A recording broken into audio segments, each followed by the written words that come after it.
Au commencement était la parole, et la parole était avec nous, et la parole était Ena. Elle était au commencement avec Ena. Toutes choses ont été faites par elle, et rien de ce qui a été fait n'a été fait sans elle. En elle était la vie, et la vie était la lumière des hommes. La lumière luit dans les ténèbres, et les ténèbres ne l'ont point reçue.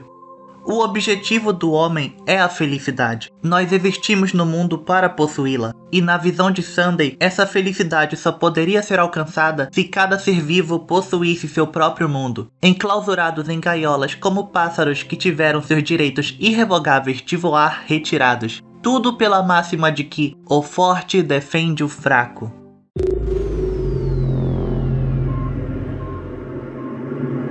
A história de Sunday é mais antiga e complexa do que se pode rastrear e eu com certeza vou deixar algo passar. Então, tá. Uma pequena família haloviana encontrou abrigo na família quando o Stellaron destruiu o mundo deles. Luto, lamentação, oração, mas principalmente a sobrevivência. Sunday desde cedo contemplava a perspectiva de que o homem é frágil e a natureza dos mortais é tentar fugir da realidade. Mas acima de suas visões filosóficas sobre a vida, ele prezava e preza desde sempre pela sua irmãzinha, a Robin. Foi necessário que Sunday olhasse por sua irmãzinha, pois a mãe deles morreu no desastre do Stellaron, mas a família forneceu auxílio aos sobreviventes, incluindo aos 2 irmãos órfãos. Foi nessa época que Robin começou a demonstrar um talento excepcional para a música, e Sunday começou a fazer seu caminho na família Carvalho. E nessa mesma época, creio eu, que Guferwood, o mestre dos sonhos de Penacony e o grande vilão da campanha, pôs em prática seu plano de ressuscitar a Ordem. E para isso, ele trouxe para Penacony os irmãos nascidos da Ordem. Esse é um conceito delicado, e essa frase é bem interpretativa, mas eu entendo essa fala do Guferwood como o fato de que Sunday e Robin foram criados por ele no caminho e ensinamentos da Ordem, por ambos já terem uma incrível aptidão com o imaginário. E eu não quero soar pretensioso, mas a Robin é nitidamente uma sonhadora ingênua. Focou somente em seu dom de canto e ideia fútil de trazer a paz com a cantoria, enquanto quem de verdade mesmo sofreu, estudou, amadureceu de forma prematura e estava sempre nos bastidores dando suporte ao sonho dela era Sunday, uma criança que foi forçada a ser adulta desde cedo e que não queria que sua irmã passasse pelo mesmo. Sunday talvez acreditasse que os ensinamentos de Guferwood fossem estranhos no começo, mas quando ele e sua irmã resgataram o pombo da Carismônia quando eram adolescentes, os 2 intérpretes da grandeza entraram em divergência. Robin não queria colocar o pássaro na gaiola, mesmo que isso fosse para o seu bem, pois ele era um bebê sem muitas penas e estava ferido. O pássaro pertence aos céus, na visão de Robin. Sunday, por outro lado, acreditava que restringindo o pombo na gaiola, isso os permitiria cuidar dele. E nisso nós aprendemos a história dos pombos da Carismônia. Essas belas aves podem voar hoje, e quando elas voam alto bastante, a fricção causada pelo bater de asas delas refraz contra a atmosfera. E por isso as pessoas pensam que elas podem fazer isso naturalmente, por verem tantas vezes esses espetáculos. Mas isso não é verdade. Essa demonstração radiante é resultado de um esforço inimaginável contra a natureza há gerações. Os ancestrais dos pombos da Carismônia eram frágeis demais para sobreviver no chão, então para escaparem dos predadores, eles começaram a procurar novas oportunidades no céu. Após incontáveis tentativas por muitas gerações, finalmente descobriu como voar. Ele se alçou no céu e nunca mais olhou para o chão de novo. Pássaros não foram feitos para voar, mas as pessoas acreditam nisso porque nunca viram esses pássaros caindo para a morte. E o pombo da Carismônia que Robin e Sunday resgataram na época era um raro filhote que ainda estava aprendendo a voar e se feriu na sua tentativa até ser resgatado por eles. Percebam que uma das coisas que Sunday fala durante o momento é de que manteria o pássaro preso na gaiola por enquanto, pois ele queria que ele vivesse a qualquer custo. Já que se existem filhotes nesse mundo que não conseguem voar, a gente deveria deixar eles voltarem para o céu só para ver eles caírem no chão e morrerem? Desde essa época, a ordem e a filosofia distorcida de Guferwood se impregnaram no jovem. Mas diferente do que o mestre dos sonhos esperava, ou talvez ele já esperasse, Sunday Sunday passou a acreditar na Ordem como um meio para a felicidade e não como uma substituta para a harmonia. E nisso, Sunday fez seu caminho até se tornar o líder da família Carvalho e o porta-voz do planeta das festividades, em nome da família. Os corvos de Gopherwood passaram a servir Sunday como seus servos e, de uma certa forma, ele ainda tramava nos bastidores com o Mestre dos Sonhos. E aqui eu não sei dizer se no coração de Sunday ele já estava resoluto em sua missão pessoal ou se ainda tinha fé no livre-arbítrio. Mas se eu fosse me levar pelo nosso encontro no grande teatro, nesse período o Sunday já havia perdido a esperança. Não no sentido literal, mas sim esperança na equidade. Seleção natural. O mundo segue esse princípio, estabelecendo o bem-estar da humanidade por sobre os cadáveres dos oprimidos. Apenas os exploradores da Ordem podem acabar com essa farsa. Apenas Sunday sabia e entendia a dura realidade por detrás da faceta humana. Na frase, o forte protege o fraco, só em um mundo utópico e onírico ela é verdadeira. Lembram do pombo da Carismônia, abandonado pelos pais, quase sem penas e que nem sequer conseguia cantar? Naquele inverno, estava inesperadamente frio, com fortes ventos à noite no quintal, sem mencionar os muitos insetos venenosos e feras selvagens nos entornos. Foi pensando nisso que ele pediu para os adultos criarem uma gaiola, onde ele colocaria a ave perto da janela, trancada, mas que quando recuperasse suas forças o bastante para abrir as asas, ele e Robin o soltariam de volta na natureza. Mas o destino do pombo já havia sido decidido há muito tempo devido à vontade momentânea de ambos. Então diga aí nos comentários, você escolheu seguir com o plano original nessa hora? Construir um ninho com uma rede onde o pombo da Carismônia caiu ou mantê-lo na gaiola, dando o melhor cuidado de um lar? Sunday optou por seguir a vontade da irmã. O filhote de pombo foi cuidado com carinho até ficar saudável, comendo apenas a melhor comida todos os dias. Suas penas foram limpas, mas Robin partiu de Penacony antes mesmo de ver o resultado. Sunday abriu a gaiola e deixou a ave voar para o céu. Ele o observou por um bom tempo perto da janela, por mais de 3 dias. Nesse longo tempo, o pequeno pombo da Carismônia tentou abrir as asas e voar para o céu, mas sempre caía no chão e tentava de novo e de novo e de novo. Finalmente, na 137ª tentativa, ele conseguiu, mas não foi perfeito. Após voar instavelmente por um tempo, ele caiu no chão sem conseguir entender a direção das correntes de ar. A queda quebrou as asas dele. O pássaro se contorceu indefeso nos braços de Sunday quando ele foi resgatá-lo, mas não adiantou de nada. Ele sucumbiu numa morte dolorosa. E naquele instante, o carinho, amor e esperanças enxertados no pombo se tornaram o empurrão inevitável que levou à sua morte. Sunday se arrepende muito da escolha que fez. Eu li muitos posts sobre o assunto para criar minha própria interpretação, e eu só consegui chegar no argumento de que nesse momento Sunday percebeu, ou melhor, chegou à conclusão de que a liberdade demais é danosa. Mesmo com nossas melhores intenções, nós acabamos nos machucando, seja por nossas decisões errôneas ou influências de terceiros. O destino tende a tentar nos matar se não formos agraciados com a sorte, algo que nem todos têm a sorte de ter.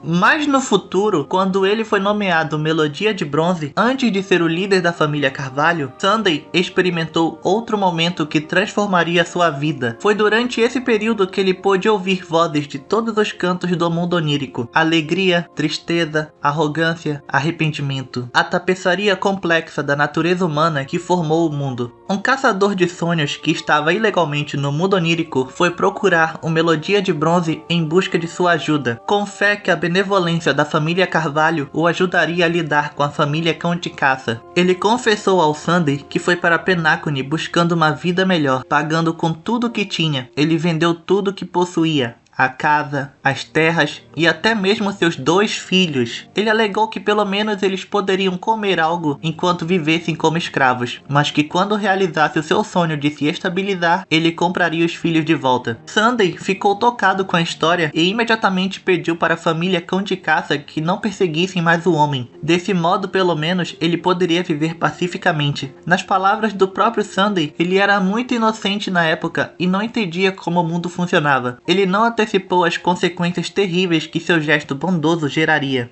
Mas e você? Qual escolha faria se estivessem no lugar dele? Um jovem prematuro que ainda acreditava no melhor das pessoas? Fariam como ele e tentariam convencer a família Cão de Caça a parar a perseguição para que o caçador de sonhos possa viver em paz e realize seus desejos? Ou ficaria em silêncio, deixando-o definhar enquanto os cães de caça continuam em seu encalço até o julgamento chegar? Suponho que da forma que eu descrevi, vocês escolheriam deixar o caçador ser a caça dos cães. Mas Sunday ainda era um jovem marcado pela expressão "o forte protege o fraco". Então, um tempo depois que ele impediu os cães de caça, o jovem se surpreendeu quando seu trabalho como melodia de bronze fora requisitado para o mundo real, sendo mais claro para ouvir os arrependimentos de um criminoso. Sendo esse, no caso, o mesmo caçador de sonhos que foi pedir sua ajuda tempos atrás. Ele havia assim conquistado grande sucesso no mundo onírico. Ele comandou um empreendimento por alguns anos e, apesar de não ter se tornado magnata como o velho Watch Alfafa, ele obteve fama, sucesso e status elevado, sendo considerado uma pessoa de excelente renome. Então por que fora banido de Penacony? Quando Sunday o questionou sobre isso e o motivo de estar naquela situação, ele ouviu a resposta com desdém de que era porque ele conspirou para usurpar o líder da família Alfafa. E quando Sunday perguntou sobre os 2 filhos, foi como ter recebido 2 socos ao ouvir "que filhos?".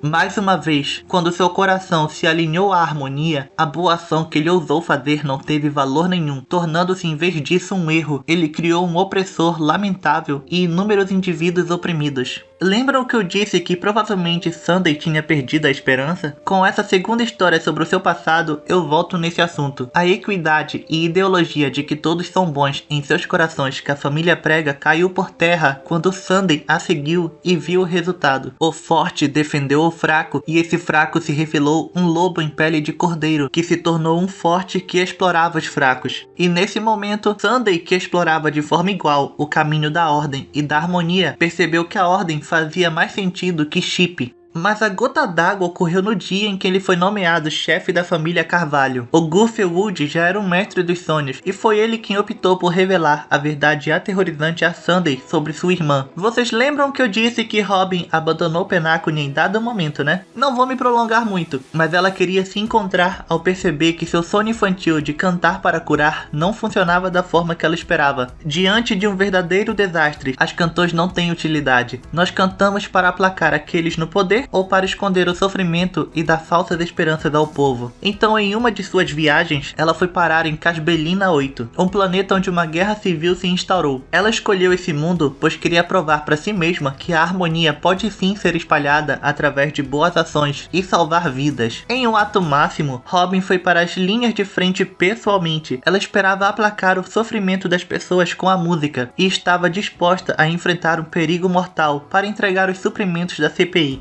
Infelizmente, Balas Perdidas não tem tanta compaixão. Obviamente, ela ocultou esse detalhe para Sunday em suas várias cartas que ela enviava ao irmão. Essa já é velha, mas se você observar a E6 dela, vai ver a cicatriz da bala, e é por isso que ela usa tantos acessórios elaborados. Mas percebam, o forte defende o fraco. Essa ideologia tola que a família prega de boas ações não passam de ideias fantasiosas. Nem toda ação gera uma reação de igual valor. Nesse dia, Sunday percebeu que a família, Chip, a harmonia, apesar de terem boas ações em seus axiomas, não conseguem de fato enxertar a harmonia nos corações de cada ser. E nesse momento, Sunday se tornou por completo um seguidor da Juíza de Mundos, mas não teve coragem de impedir sua irmã de seguir seu sonho no caminho da harmonia.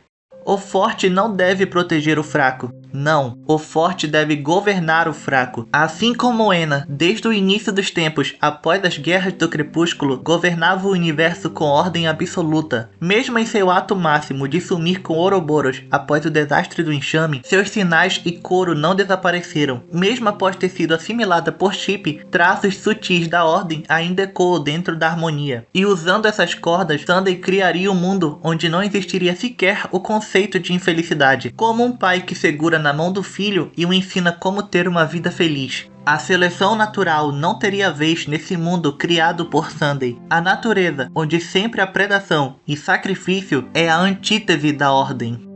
Bom, eu espero ter conseguido explicar um pouco do passado do Sunday e o que o levou a tomar a decisão que tomou. Apesar de alguns acharem que Goofywood tenha manipulado ele como mestre dos sonhos, isso é, na minha visão, uma interpretação errônea. Sunday foi sim influenciado pelos ensinamentos dele, mas ele chegou a essa conclusão sozinho. Tanto que quando Goofer foi ter sua última conversa com Sunday, não fica explicado o que ocorreu exatamente. Mas eu tenho pra mim que Sunday deu seu ultimato no mestre dos sonhos. Como ele mesmo disse que ia fazer, não pode haver dois sóis no firmamento, pois o plano de Goofywood era que Robin fosse o sacrifício para o coral harmonioso corrompido pela Ordem nascesse, algo que Sunday jamais permitiria que sua irmã passasse. Então ele assumiu esse posto, sacrificando até mesmo o Mestre dos Sonhos. Vou aproveitar esse momento para explicar algo que eu sinto que ninguém entendeu até hoje. Sunday era o desejador do coral harmonioso. O coral harmonioso é um emanador da harmonia. Sunday não é. As faces de Chip são emanadores, as chamadas cordas harmoniosas, e a família escolhe, entre aspas, aqueles que serão a encarnação das faces de Chip